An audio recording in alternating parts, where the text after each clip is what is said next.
Hi friends, R4iലേക്ക് എല്ലാവർക്കും സ്വാഗതം. ഇന്ന് നമ്മൾ മാർക്കറ്റിൽ കണ്ടത് ശക്തമായൊരു തിരിച്ചുവരവാണ്. കഴിഞ്ഞ 2 ദിവസമായിട്ട് വിപണിയിലുണ്ടായിരുന്ന ആ ഒരു കടുത്ത ഒരു ആശങ്ക അത് മറികടന്ന് ഇൻവെസ്റ്റേഴ്സ് കൂടുതൽ ആത്മവിശ്വാസം പ്രകടിപ്പിച്ച ഒരു ദിവസമാണിന്ന്. ഇന്ന് മാർക്കറ്റ് ഒരു ഗ്യാപ്പ് അപ്പ് ഓപ്പണിങ്ങിലൂടെ 24,280 ഓപ്പൺ ചെയ്തത്. എന്നാൽ ഫൈനലായിട്ട് ആ ഒരു ഓപ്പൺ ചെയ്ത പ്രൈസിനെ മറികടക്കാൻ കഴിഞ്ഞിട്ടില്ല. 24,261 ക്ലോസ് ചെയ്തിരിക്കുന്നത്. പക്ഷെ ഇവിടെ നമ്മൾ ശ്രദ്ധിക്കേണ്ട ഒരു കാര്യം, ഇന്നലെ 23,697 എന്നുള്ള ഏകദേശം 11 മാസത്തെ ഏറ്റവും ലോവസ്റ്റ് ലെവലിൽ നിൽക്കുകയായിരുന്ന നിഫ്റ്റിയാണ് ഇന്ന് ഉയർന്നിട്ട് ഈ ഒരു ലെവലിലെത്തിയത്. അപ്പോൾ ഇന്നത്തെ ഹൈ എന്ന് പറഞ്ഞാൽ 24,303. അപ്പോൾ ഈ ഒരു ഹൈയും ഇന്നലത്തെ ലോയും തമ്മിലുള്ള ഒരു ഡിഫറൻസ് നമ്മൾ നോക്കുകയാണെങ്കിൽ ഏകദേശം 600 പോയിൻറ്റിൻ്റെ ഒരു ഡിഫറൻസ് ആണ്. അപ്പോൾ 600 പോയിൻറ്റിൻ്റെ ഒരു റിക്കവറി ഒരൊറ്റ ദിവസം കൊണ്ട് ഉണ്ടാവുക എന്ന് പറയുന്നത് മാർക്കറ്റിൽ അപൂർവ സംഭവമാണ്.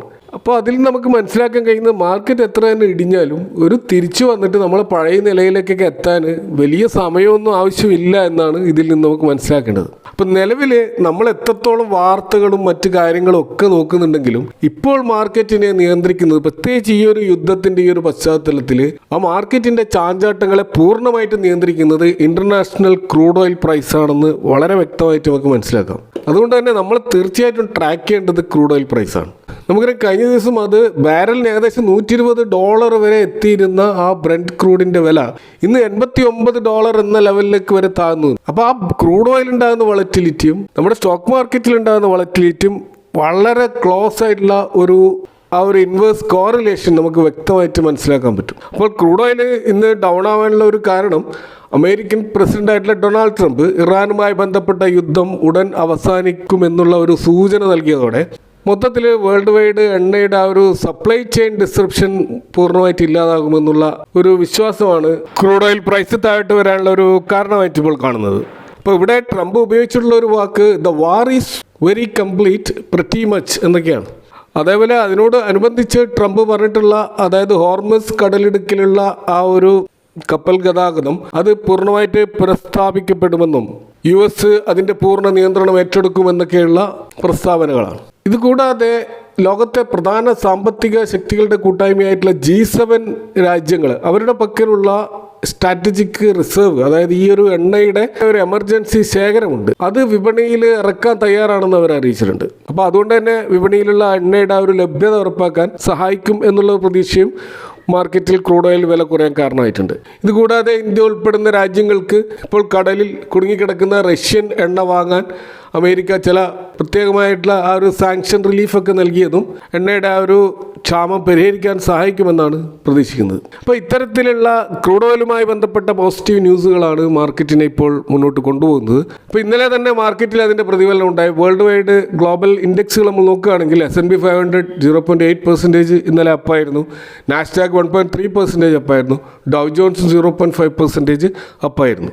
കൂടാതെ യൂറോപ്യൻ ഇൻഡെക്സുകളായിട്ടുള്ള ഡാക്സ്, CAC, FTSE ഒക്കെ 1% മുതൽ 2% വരെ മുന്നോട്ട് പോയതായിട്ട് കാണാം. കൂടാതെ ഏഷ്യയിലെ പ്രധാനപ്പെട്ട ഇൻഡെക്സുകളായിട്ടുള്ള നിക്കി 3%, കോസ്പി 5%, ഷാങ്ഹായ് 0.6% അപ്പായിരുന്നു. അപ്പോൾ ഗ്ലോബലായിട്ട് തന്നെ ക്രൂഡ് ഓയിലുള്ള ഈ ഒരു പോസിറ്റീവായിട്ടുള്ള ന്യൂസുകൾ മാർക്കറ്റിൻ്റെ ഒരു റിക്കവറിക്ക് സഹായിച്ചിട്ടുണ്ട്. അതുകൂടാതെ നമ്മുടെ ഇന്ത്യൻ റൂപ്പി അത് ഇന്നലെ 92.3 ലെവലിലൊക്കെ പോയിരുന്നു. ആ ലെവലിൽ നിന്ന് ഇപ്പോൾ താഴത്തേക്ക് വന്നിട്ട് 91.7 എന്നുള്ള രീതിയിൽ കുറച്ച് സ്ട്രെങ്ത് ചെയ്യപ്പെട്ടതായിട്ട് നമുക്ക് കാണാം. ഇതുകൂടാതെ വളറ്റിലിറ്റി ഇൻഡെക്സ് ആയിട്ടുള്ള ഇന്ത്യ വിക്സ് അത് ഏകദേശം 19% താഴത്തേക്ക് വന്നിട്ട് 18 എന്ന ലെവലിൽ നിൽക്കുന്നത് കാണാം. അപ്പോൾ നിലവിൽ മാർക്കറ്റിലുള്ള ആ ഒരു ഫിയർ അത് കുറച്ച് കുറഞ്ഞിട്ടുണ്ടെന്നും ഇപ്പോൾ ഇൻവെസ്റ്റേഴ്സ് കുറച്ച് റിസ്ക് എടുക്കാൻ തയ്യാറാകുന്നുണ്ട് എന്നുമാണ് ഇത് സൂചിപ്പിക്കുന്നത്. എങ്കിലും ഇന്ത്യ വിക്സ് നമുക്കൊരു 15 താഴെ വന്നാൽ മാത്രമേ മാർക്കറ്റ് സ്റ്റാബിളായി എന്ന് പറയാൻ കഴിയുള്ളൂ. മറ്റൊരു കാര്യം നമ്മൾ ശ്രദ്ധിക്കേണ്ടത്, ഇൻ്റർനാഷണൽ മാർക്കറ്റിൽ എണ്ണയുടെ പ്രൈസ് ഇപ്പോഴും സ്റ്റേബിൾ ആയിട്ടില്ല.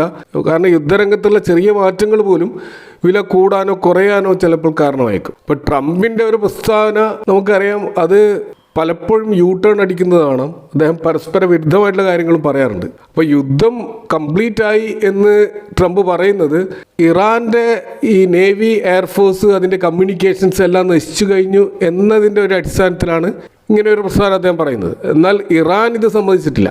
അപ്പോൾ അമേരിക്കയുടെ ഇസ്രായേലിൻ്റെ ആക്രമണത്തിൽ ഇറാൻ്റെ സൈനിക കേന്ദ്രങ്ങളിൽ വലിയ നഷ്ടങ്ങൾ സംഭവിച്ചിട്ടുണ്ട് എന്നുള്ളത് ശരിയാണ്.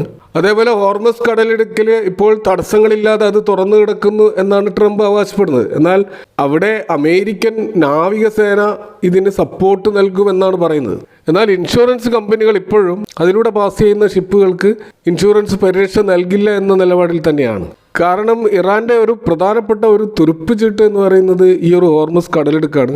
അവസാന കൈ എന്നുള്ള നിലക്ക് ഏതെങ്കിലും വിധത്തിലുള്ള നീക്കങ്ങൾ നടത്തുമോ എന്ന ഭയം അതിലെ കടന്നു പോകുന്ന ഷിപ്പ് കമ്പനികൾക്കുണ്ട്.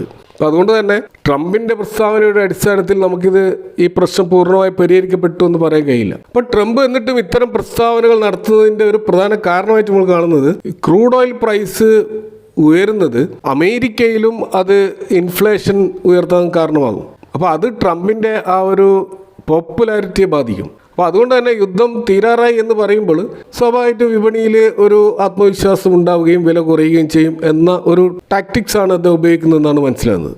അപ്പോൾ അമേരിക്ക ഒരു ലോങ് ടേം ആയിട്ടുള്ള ഒരു യുദ്ധത്തിലേക്ക് പോകരുതെന്നാണ് റിപ്പബ്ലിക്കൻ പാർട്ടിയിലുള്ളവർ പോലും ആവശ്യപ്പെടുന്നത്. അപ്പോൾ ഇവിടെ ട്രംപ് പറയുന്നത് ഇതൊരു ചെറിയ എക്സ്കർഷൻ മാത്രമാണെന്നാണ്. അപ്പോൾ അത്തരത്തിൽ അദ്ദേഹം പറയുന്നതിൻ്റെ പിന്നിൽ ഈ റിപ്പബ്ലിക്കൻസിനെയൊക്കെ സമാധാനിപ്പിക്കാൻ വേണ്ടിയുള്ള പ്രസ്താവന മാത്രമായിട്ട് കാണേണ്ടി വരും. ഇതുകൂടാതെ ഈ ട്രംപിൻ്റെ പ്രസ്താവനകളോട് ഇറാൻ വളരെ അഗ്രസീവായിട്ടാണ് പ്രതികരിക്കുന്നത്.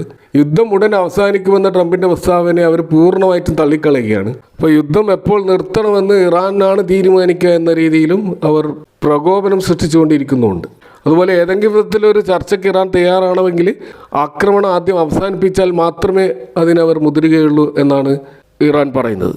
അപ്പോൾ ഇറാൻ്റെ ഒരു ടാക്ടിക്സ് അവർ തുടർച്ചയായിട്ട് ഗൾഫ് മേഖലയിൽ ആക്രമണം നടത്തിക്കൊണ്ട് അന്താരാഷ്ട്ര സമ്മർദ്ദം അമേരിക്കയുടെ മേൽ ചെലുത്താൻ വേണ്ടിയിട്ടുള്ള ഒരു ടാക്ടിക്സാണ് അവർ ഉപയോഗിക്കുന്നത്. അപ്പോൾ അവരുടെ ആത്മീയ നേതാവ് കൊല്ലപ്പെട്ടതിന് ശേഷം ഈ മുജ്തബ ഖമേനിയെ പുതിയ നേതാവായിട്ട് തെരഞ്ഞെടുത്തത് ഇറാന് വിട്ടുവീഴ്ചയില്ലാത്ത ഒരു നിലപാടിലേക്ക് പോകുന്നു എന്നതിൻ്റെ ഒരു സൂചനയാണ്. ഇപ്പോൾ ഇറാനെ സംബന്ധിച്ചിടത്തോളം ഒരു ഭരണമാറ്റം അല്ലെങ്കിൽ റിജീം ചേഞ്ച് അത് അവരുടെ സർവനാശത്തിലേക്ക് വഴിവെക്കുമെന്ന് അവർ ഭയപ്പെടുന്നുണ്ട്.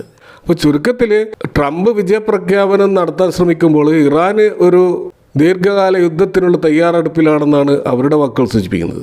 ഏതായാലും യുദ്ധം നീണ്ടുപോകുക എന്ന് പറയുന്നത് തീർച്ചയായിട്ടും അത് ക്രൂഡ് ഓയിൽ പ്രൈസിൽ ഇനിയും ശക്തമായ ഒരു വളറ്റിലിറ്റി ഉണ്ടാകുമെന്നതിൻ്റെ സൂചനയാണ്. ഇനി നമ്മൾ ഇന്ന് പുറത്തു വന്ന association of mutual fund India അവരുടെ ഒരു ഡാറ്റ നമ്മൾ പരിശോധിച്ചാൽ നമുക്കറിയാം ഈ മാർച്ച് മാസം FIAs ശക്തമായ സെല്ലിങ്ങിലാണ് പോയിക്കൊണ്ടിരിക്കുന്നത്. അവർ 28,000 കോടിയുടെ നെറ്റ് സെല്ലിംഗ് ഓൾറെഡി നടത്തി കഴിഞ്ഞു.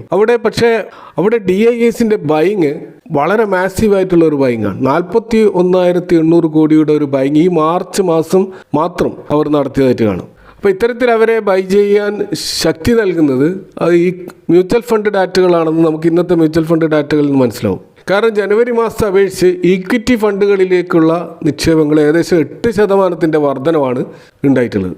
അതായത് ജനുവരി മാസം 24,028 കോടിയുടെ നിക്ഷേപമായിരുന്നു ഈക്വിറ്റി മ്യൂച്വൽ ഫണ്ടുകളിൽ ഉണ്ടായതെങ്കിൽ ഫെബ്രുവരി മാസം അത് 25,978 കോടിയായിട്ട് ഉയർന്നിട്ടുണ്ട്. ഇതുകൂടാതെ സിപ്പ് വഴിയുള്ള നിക്ഷേപത്തിൽ ഈ മാസം നേരിയ ഇടിവുണ്ടായിട്ടുണ്ടെങ്കിലും അത് കഴിഞ്ഞ വർഷം ഫെബ്രുവരി അപേക്ഷിച്ചിട്ട് 15% കൂടുകയാണ് ചെയ്തിട്ടുള്ളത്. ഇപ്പോൾ ഈ ഫെബ്രുവരി മാസം 29,845 കോടിയുടെ ഒരു സിപ്പ് കോൺട്രിബ്യൂഷനാണ് കാണുന്നത്. അത് ജനുവരി മാസം 31,002 കോടിയായിരുന്നു. അപ്പോൾ ചെറിയ തോതിലെങ്കിലും പാനിക് ആയിക്കൊണ്ട് ചിലർ സിപ്പ് നിർത്തിവെച്ചതായിട്ട് നമുക്ക് ഇതിൽ നിന്ന് മനസ്സിലാക്കാം. യഥാർത്ഥത്തിൽ ഇത്തരം ഒരു മാർക്കറ്റ് സാഹചര്യത്തിൽ സിപ്പ് നിർത്തുന്നത് തികച്ചും തെറ്റായൊരു സമീപനമാണ്. കാരണം ചെറിയ വിലയിൽ കൂടുതൽ യൂണിറ്റ് കിട്ടുന്ന ഈ ഒരു അവസരത്തിൽ സിപ്പ് നിർത്തിവെക്കുന്നത് ഒരു ശാസ്ത്രീയ സമീപനമല്ല. ഇതുകൂടാതെ മൊത്തത്തിലുള്ള മ്യൂച്വൽ ഫണ്ട് AMCകളുടെ ആ ഒരു ആസ്തി എന്ന് പറയുന്നത് ഇപ്പോൾ 82 ലക്ഷം കോടിയായി ഉയർന്നിരിക്കുകയാണ്. ജനുവരി മാസത്തിൽ അത് 81 ലക്ഷം കോടിയായിരുന്നു. അപ്പോൾ ഇവിടെ 1 ലക്ഷം കോടിയുടെ വർധനവ് ടോട്ടൽ AUMൽ നമുക്ക് കാണാൻ പറ്റും. അപ്പോൾ ആളുകൾ മ്യൂച്വൽ ഫണ്ടിൽ പ്രത്യേകിച്ച് ഈ സെക്ടറൽ തീമാറ്റിക് ഫണ്ടുകളിലാണ് ഇപ്പോൾ കൂടുതൽ ഇൻവെസ്റ്റ് ചെയ്യുന്നത്. അവിടെ 187% വർധനവ് ആ കാറ്റഗറി ഫണ്ടുകളിൽ കാണാൻ പറ്റും. അതേപോലെ ബ്രോഡ് മാർക്കറ്റിൽ ഫ്ലെക്സി ക്യാപ് ഫണ്ടുകളിലാണ് ഏറ്റവും അധികം ഡിമാൻഡ് ഉള്ളത്. എന്നാൽ അത് കഴിഞ്ഞ മാസം അപേക്ഷിച്ചിട്ട് 10% കുറവുണ്ടായിട്ടുണ്ട്. അതേപോലെ സ്മോൾ ക്യാപ്പിലും മിഡ് ക്യാപ്പിലും 32%-ൻ്റെയും 26%-ൻ്റെയും വർധനവ് നിക്ഷേപത്തിലുണ്ടായിട്ടുണ്ട്. എന്നാൽ ഗോൾഡ് ETF-ൽ നല്ല കുറവുണ്ടായതായിട്ടാണ് കാണുന്നത്. അപ്പോൾ ഇന്ത്യ-US ട്രേഡ് ഡീലുമായി ബന്ധപ്പെട്ട പോസിറ്റീവ് വാർത്തകൾ വന്നതിന് ശേഷമാണ് മ്യൂച്വൽ ഫണ്ടുകളിലേക്ക് വീണ്ടും ഒരു ഒഴുക്ക് ഉണ്ടായതെന്നാണ് AMFIയുടെ റിസർച്ചിൽ പറയുന്നത്. ഇതുപോലെ ഇന്ന് നമ്മൾ കണ്ടതാണ് ഫെർട്ടിലൈസർ സ്റ്റോക്കുകളിൽ ശക്തമായ ഒരു റീബൗണ്ട് നടന്നതായിട്ട് കാണാം. FACT ഒക്കെ 20% അപ്പർ സർക്യൂട്ടിലേക്ക് പോയിരിക്കുകയാണ്. Rashtriya chemical and fertilizers RCF 16% മുന്നേറിയതായിട്ട് കാണാം. അതുപോലെ നാഷണൽ ഫെർട്ടിലൈസേഴ്സ് 13% റാലിയാണ് നടന്നത്. ഇതുകൂടാതെ Coromandel international, Chambal fertilizers, Paradeep phosphate, Gujarat state fertilizers, Madhya Bharat agro products തുടങ്ങിയ പ്രധാനപ്പെട്ട ലീഡിംഗ് ഫെർട്ടിലൈസേഴ്സ് സ്റ്റോക്കുകളിലെല്ലാം നല്ല മുന്നേറ്റം ഇന്ന് നമുക്ക് കാണാൻ കഴിഞ്ഞു. അപ്പോൾ ഈ രീതിയിലുള്ള ഒരു റാലി അവിടെ നടക്കാനുള്ള ഒരു കാരണമായിട്ട് കാണുന്നത് സർക്കാരിൻ്റെ നാച്ചുറൽ ഗ്യാസ് റെഗുലേഷൻ ഓർഡർ 2026 അത് ഇന്ന് പുറത്തു വന്നതോടുകൂടിയാണ് ഈ ഒരു റാലി നമ്മൾ ഈ ഫെർട്ടിലൈസർ സ്റ്റോക്കുകളിൽ കാണുന്നത്. അപ്പോൾ ഇവിടെ ഇറാൻ ഇസ്രായേൽ യുദ്ധത്തെ തുടർന്ന് വിദേശത്ത് നിന്നുള്ള ആ ഒരു നാച്ചുറൽ ഗ്യാസിൻ്റെ ഡിസ്ട്രിബ്യൂഷൻ തടസ്സമുണ്ടായ ആ ഒരു പശ്ചാത്തലത്തിൽ കേന്ദ്ര സർക്കാർ എസൻഷ്യൽ കമ്മോഡിറ്റീസ് ആക്ടിൻ്റെ പരിധിയിൽ നിന്നുകൊണ്ടുള്ള ഒരു ഉത്തരവ് പുറപ്പെടുവിച്ചിരുന്നു. ഇനി ഗ്യാസ് ഉപയോഗിക്കുന്നവർക്ക് ഒരു മുൻഗണനാ സംവിധാനം ഉണ്ടാവും.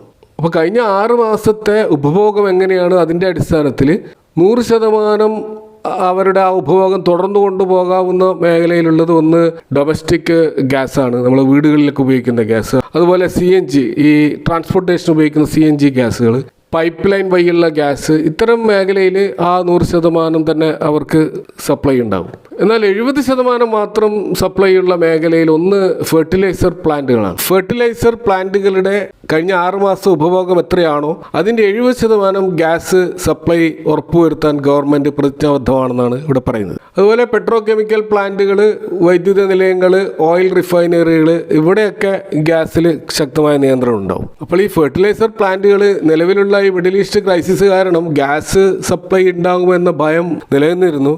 അതിൻ്റെ അടിസ്ഥാനത്തിൽ ആ സ്റ്റോക്കുകളൊക്കെ വലിയ തോതിൽ താഴോട്ടേക്ക് പോയിരുന്നു. കാരണം ഇനി വരാൻ പോകുന്ന മൺസൂണിന് ആവശ്യമായിട്ടുള്ള കംപ്ലീറ്റ് വളം നിർമ്മാണമൊക്കെ അവതാളത്തിലാകുമെന്ന ഭയം പൊതുവെ ഉണ്ടായിരുന്നു. എന്നാൽ ഇവിടെ 70% സപ്ലൈ ഉറപ്പാക്കിയതോടുകൂടി ഈ സ്റ്റോക്കുകളിൽ ഒരു തിരിച്ചുവരവുണ്ടായതായിട്ടാണ് നമുക്ക് കാണാൻ കഴിയുന്നത്.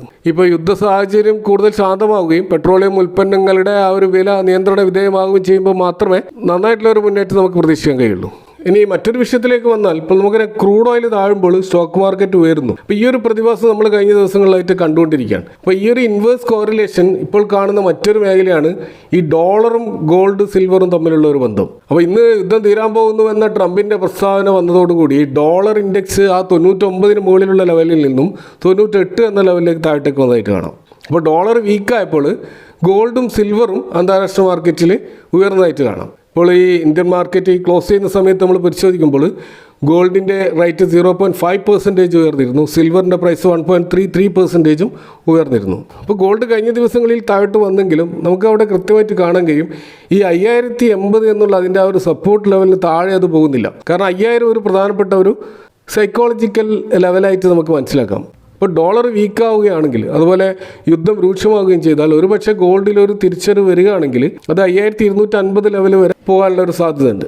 ഇനി സിൽവറിലേക്ക് വന്നാൽ, സിൽവർ പ്രധാനമായിട്ടും ബ്രേക്ക് ചെയ്യാൻ ശ്രമിക്കുന്നത് അതിൻ്റെ $90 എന്നുള്ള ആ ഒരു കടമ്പയാണ്. ഇപ്പോൾ അതിൻ്റെ ഒരു മേജർ സപ്പോർട്ട് $80 എന്ന ലെവലാണ്. അപ്പോൾ ആ ലെവലിന് താഴോട്ട് പോയാൽ മാത്രമേ നമുക്ക് സിൽവറിൽ ഇപ്പോഴത്തെ ആ ഒരു പോസിറ്റീവ് ട്രെൻഡ് റിവേഴ്സലായി എന്ന് പറയാൻ കഴിയുള്ളൂ.